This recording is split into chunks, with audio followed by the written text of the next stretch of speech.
दोस्तों, श्री शिवाय नमस्तुभ्यम, हर हर महादेव। उम्मीद है सभी अच्छे होंगे और आपका दिन भी अच्छा गया होगा। देखिए, आज हम जिस उपाय के बारे में बात करने जा रहे हैं वो बहुत ही खास होने वाला है। इन 4 तथ्यों के ऊपर हम बात करेंगे जो कि पंडित पूज्य प्रदीप जी मिश्रा ने श्री देव शिव महापुराण कथा के तीसरे दिन में बताया हुआ है, जो कि बहुत ही विशेष उपायों के साथ उन्होंने इस उपाय को बताया है। ठीक है, उन्होंने कुछ विशेष तिथियों का भी जिक्र किया है कि अगर उस तिथि के दिन केवल एक उपाय कर लेते हैं तो सभी उपाय इसमें से सभी उपाय करने की जरूरत नहीं, केवल उसी उपाय से आपका कल्याण हो जाएगा। और ये उपाय श्राद्ध पक्ष में ही करना है, इस बात का स्मरण रहे।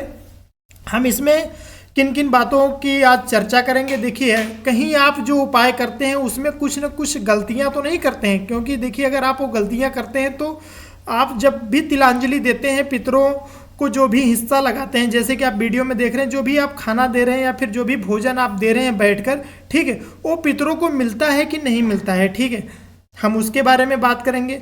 आपका कोई काम बन रहा है, ठीक है, वो बिगड़ जा रहा है, यानी कि कितना भी आप प्रयास कर ले रहे हो लेकिन वो काम आपका बन नहीं रहा है। और दूसरे बात करेंगे हम, शहर में यदि आप रहते हैं, ठीक है, देखिए गंगा जी का घाट है तो तिलांजलि आप दे देंगे, आप बहुत ही जानकार हैं, ठीक है, लेकिन अगर गंगा जी समीप में नहीं है तो आप तिलांजलि कैसे दे सकते हैं। लेकिन इस बात का स्मरण रहे कि शहर के रहने वालों के लिए बहुत ही इसमें खास उपाय का जिक्र किया गया है। केवल एक उपाय करना है, जो भी हमने यहाँ पे बताया हुआ है कि केवल एक उपाय उन विशेष तिथि को करना है। ठीक है, वो हम आगे जानेंगे वीडियो में। और दूसरी बात करेंगे कि जो पितरों को आप भोजन दे रहे हो, यानी कि जो भी ये भोजन आप दे रहे हो वो पितरों को मिल रहा है कि नहीं मिल रहा है। गलतियां करते हैं तो पितरों का जो हिस्सा होता है महाशनि को चला जाता है, और कहते हैं कि 71 पीढ़ी तक का हिस्सा जो होता है महाशनि को चला जाता है, जिससे पितर रुष्ट होते हैं। और चौथी हम जिक्र करेंगे कि कहीं आपके घर में कोई न कोई बीमार तो नहीं रहता है। ठीक है, उसका एक समस्या ये है कि जो आपके पितर हैं, ठीक है, चलिए हम आगे भी बढ़ते हैं वीडियो में। अगर इस चैनल पर आप पहली बार आए हुए हैं, मेरी वॉइस को पहली बार सुन रहे हैं, तो प्लीज़ चैनल को सब्सक्राइब कर लीजिए, ठीक है, और बेल आइकन जरूर दबाइए, और वीडियो को लाइक तो अभी आप कर दीजिए, फिर आप वीडियो देखते रहिए।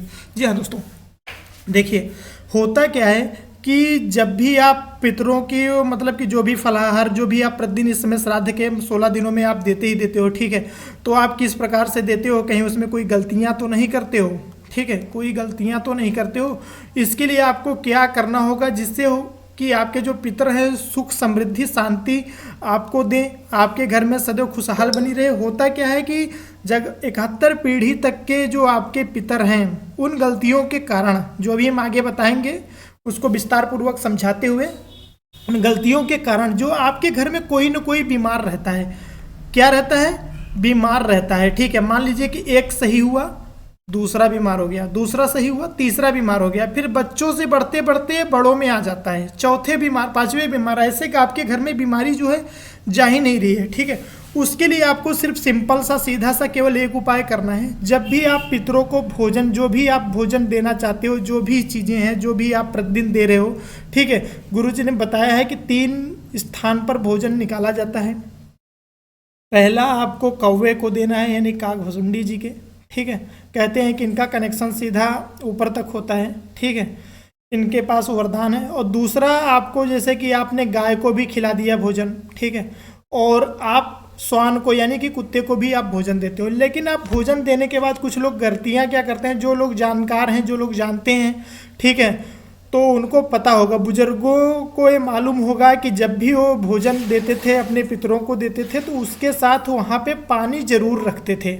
और आज के युवाओं को, कुछ लोगों को नहीं पता है, कुछ लोगों को पता होगा, ठीक है, मैं माफ़ी चाहता हूं कि आप सभी को मैं बता रहा हूं इस प्रकार से जानकारी, लेकिन गुरुजी ने बताया है तो मेरा बताना फर्ज है। पूरे 3 घंटे की कथा को हमने सुना है विस्तार पूर्वक, उसके बाद हम आपको बताने का प्रयास कर रहे हैं। देखिए, सबसे पहले जब भी आप गाय को भोजन दें, ठीक है, गाय को भोजन दें, तो भोजन देने के बाद, ठीक है, भोजन देने के बाद आपको करना क्या है कि आपको एक बाल्टी या एक अंजुल जो होता है आपको जल देना है, यानी कि एक बाल्टी आपको गाय को भी जल देना है। जैसे आप भोजन खिला लेते हैं उसके बाद आपको जल देना है, ठीक है। और जब कौवे को भोजन आप छत पर रखें या फिर जहाँ पर भी आप रखते हैं, तो कौवे को जब भोजन रखें तो वहाँ पर किसी कटोरी में या फिर किसी बाउल में, मतलब कि किसी गिलास में आप वहाँ पर जल अवश्य रख दें, ठीक है।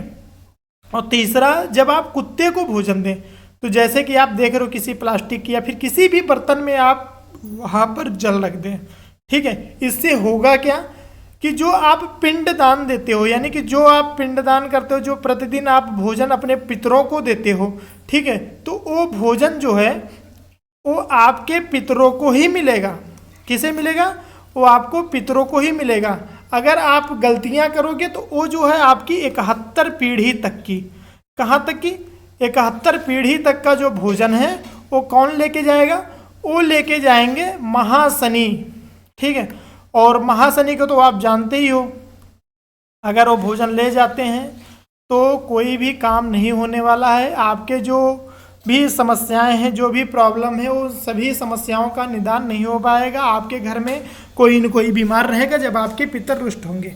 चलिए बढ़ते हैं दूसरे उपाय की तरफ। देखिए, अगर मान लीजिए कि आपको क्या करना है कि लाखों की संख्या में आपको ब्राह्मणों को भोजन कराना है, ठीक है, लेकिन आपको क्या है कि उतना आपके पास यथाशक्ति है नहीं। आप 10 लोगों को नहीं करा सकते, 100 लोगों को नहीं करा सकते। तो गुरुजी ने बताया है कि यदि आप किसी एक ब्राह्मण को आप भोजन कराते हो, भोजन के साथ जी विस्तार पूर्वक मतलब सुनिएगा, ध्यान से सुनिएगा, और जो मेन उपाय है वो भी मैं इसके बाद ही बताने जाऊंगा, ठीक है।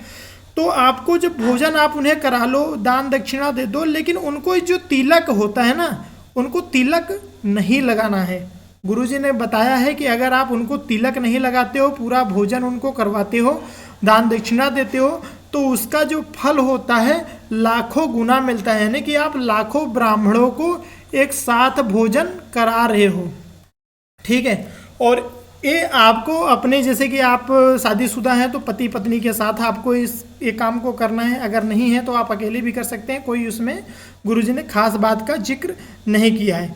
चलिए बढ़ते हैं। इस उपाय को अगर आप करते हो, ठीक है, तो आपके जो पितर होते हैं वो खुश होते हैं, ठीक है। और इससे होता क्या है कि तमाम प्रकार की व्याधाएं जो भी आपके शरीर में, या फिर जो भी बीमारियां, या फिर आपके घर में मान लीजिए कि आप कमाते हो 1 रुपया और खर्चा होता है 1.25 रुपया, ठीक है, उन सभी प्रकार की समस्याओं से निदान आपको मिल जाएगा। और तीसरा उपाय जो गुरुजी ने बताया है, जो कि बहुत ही खास बताया है, ठीक है, और उन्होंने बताया है कि अगर इस उपाय को आप कर लेते हो कुछ विशेष तिथि के दिन, तो ये समझ लीजिए कि आपको, अगर आप पितरों को जल दे रहे हो, नहीं दे रहे हो, कोई फर्क नहीं पड़ता, ठीक है। मान लो आप किसी कारण से बाहर हो, आप जल देने में असमर्थ हो, तो आपको किस उपाय को किस प्रकार से करना है। देखिए, कुछ तिथि बताइए, मैं यहाँ पे लिख दे रहा हूँ, आप नोट कर सकते हैं। पहला दूज, ठीक है, दूज हो गया। उसके बाद हो गया पंचमी, फिर अष्टमी, ये आप नोट कर सकते हो, ठीक है, अष्टमी हो गया। अष्टमी के बाद आपका हो गया दशमी की तिथि हो गई। दशमी के बाद क्या हो गया? एकादशी, ठीक है, मैं यहाँ पे लिख दे रहा हूँ एकादशी। एकादशी के बाद हो गया आपका प्रदोष, ये आप नोट कर सकते हो। प्रदोष के बाद क्या हो गया? शिवरात्रि, ठीक है, शिवरात्रि, ये आप नोट कर लो, ठीक है। और एक तो मैं बताना ही भूल गया, और दूज के बीच में ही है चतुर्थी, ठीक है, इसको भी आप नोट कर सकते हो, चतुर्थी। इस दिन आपको करना क्या है कि 1 बाल्टी, ठीक है, क्या 1 बाल्टी आपको जल, आप शहर में हो, मान लो कि आप गांव में नहीं हो, शहर में हो, आप किसी कारणवश पितरों को पानी नहीं दे पा रहे हो, पिंडदान नहीं कर पा रहे हो, तो आप दूज के दिन, चतुर्थी के दिन, पंचमी के दिन, अष्टमी, दशमी, एकादशी, नवमी हो गया, ठीक है, नवमी हो गया, प्रदोष हो गया और शिवरात्रि हो गया, ठीक है। आपको 1 बाल्टी जल आपको गाय को पिलानी है। किसे पिलानी है? गाय को पिलानी हो, या आप बर्तन यहाँ पे रख दे सकते हो, प्रतिदिन आप यहाँ पे गाय आके पानी पी सकती है, आप अगर शहर में हो। नहीं हो तो जैसे ये लड़का कर रहा है, ठीक है, यहाँ पे एक आप बाल्टी रख दो, उस बाल्टी में जल भर दो, उसके बाद गैया को पिला दो। इससे होगा क्या कि जो कहते हैं कि 33 कोटि देवता गाय के शरीर में वास करते हैं। और यदि आप इन विशेष तिथियों के दिन करते हैं तो आप पितरों को जल देते हो ना देते हो, आप पितरों को पिंडा पारते हो ना पारते हो, इससे कोई फर्क नहीं पड़ने वाला। अगर यदि आप ये करते हो तो आपके घर में सुख शांति समृद्धि सदैव बनी रहती है। चलिए बढ़ते हैं चौथे उपाय की तरफ। अगर अभी तक आपने वीडियो को लाइक नहीं किया तो प्लीज़ लाइक कीजिए, चैनल को सब्सक्राइब कर लीजिए, ठीक है। चौथे उपाय की जिक्र करेंगे हम। इस उपाय में गुरुजी ने बताया है कि यदि आप इस उपाय को करते हो, ठीक है, तो आपके घर में तमाम प्रकार की समस्याओं का निदान हो जाएगा। और गुरुदेव ने कहा है कि ये उपाय को केवल एक रोटी के साथ देनी है। पहला क्या हो गया, आपको एक रोटी लेनी है, रोटी के साथ आपको थोड़ा सा क्या लेना है, यहाँ पे मैं लिख दे रहा हूँ, थोड़ा सा लेना है आपको शक्कर। अगर आपके घर में शक्कर नहीं है तो आप गुड़ भी ले सकते हो, ठीक है।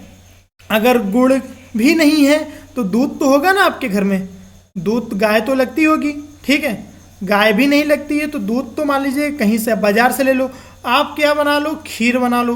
ये उपाय बहुत ही खास होने वाला है। इस उपाय को हमने पहले भी बताया है, आपको स्मरण नहीं है तो मैं दोबारा ये बता रहा हूँ, ठीक है। ये चौथा उपाय है, ठीक है। ये आप खीर ले लिए, खीर लेने के बाद आपको थोड़ा सा लेना है चावल। और ये किस स्थिति में करना है, अगर आपके पास खीर है तो आपको शक्कर की ज़रूरत नहीं, ना ही गुड़ की ज़रूरत है, ना ही चावल की ज़रूरत है, ठीक है। अगर खीर नहीं है तो आपको शक्कर लेना है या फिर गुड़ लेना है, इन दोनों में से एक लेना है। और उसके बाद आपको लेना है थोड़ा सा चावल, जैसे कि रोटी में रखा हुआ है ठीक इसी प्रकार से इसमें थोड़ा सा शक्कर रख दो, थोड़ा सा चावल रख दो। और आपको जाना है गाय के पास। ये 16 दिन, यानी कि जो 16 दिन आपके श्राद्ध के हैं, ठीक है, उन 16 दिन में किसी एक दिन, ठीक है, शहर में रहते हो तब भी और नहीं रहते हो तब भी, किसी एक दिन आपको इस उपाय को करना है, ठीक है। आप इन सभी चीज़ों को गौ माता को ले जाके खिला देना है, जैसे कि लड़की यहाँ पे खिला रही है, ठीक है, ऐसे ही आपको गौ माता को उस रोटी को आपको खिला देना है। और खिलाने के बाद थोड़ा सा पानी गैया को पिला देना है। तो इससे होगा क्या कि आपने अभी जो हमने तीसरे उपाय की जिक्र किया, तो तीसरा उपाय भी इसी के साथ हो जाएगा और चौथा उपाय भी है इसी के साथ हो जाएगा। चौथे उपाय से होगा क्या कि अगर आपके घर में धन से संबंधित समस्या है, ठीक है, आपके कारोबार में तरक्की नहीं हो रही है, ठीक है, आपके कारोबार में तरक्की नहीं हो रही है, आप कहीं जॉब के लिए, कहीं इंटरव्यू के लिए जाने जा रहे हो, वहाँ पे आपको मिल नहीं रहा है, तो उन सभी समस्याओं का निदान इससे हो जाएगा। कहते हैं 33 कोटि देवता देवी देवता और गाय के शरीर में वास करते हैं। अगर आप इस उपाय को करते हो तो ये सीधा कनेक्शन, यानी कि आप पितरों को जल देते हो नहीं देते हो, पिंडदान करते हो नहीं करते हो, उन सभी से कोई मतलब नहीं है।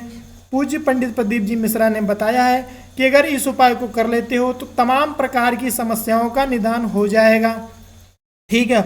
और ये उपाय जो मैं बता रहा हूँ ये दूसरे दिन की कथा में गुरुदेव ने बताया था, जैसे कि आप देख सकते हो, हमने इसके पहले भी वीडियो बनाया है। अगर अभी तक आप चैनल पर बने हुए हैं तो प्लीज़ चैनल को सब्सक्राइब कर लीजिए, बेल आइकन जरूर दबाइए ताकि ये वीडियो ज़्यादा से ज़्यादा लोगों के पास शेयर कीजिए, ताकि महाशनि का जो विशेष उपाय गुरुजी ने बताया है वो सभी को जानकारी मिल सके। मिलते हैं एक नए उपाय के साथ। श्री शिवाय नमस्तुभ्यम। हर हर महादेव।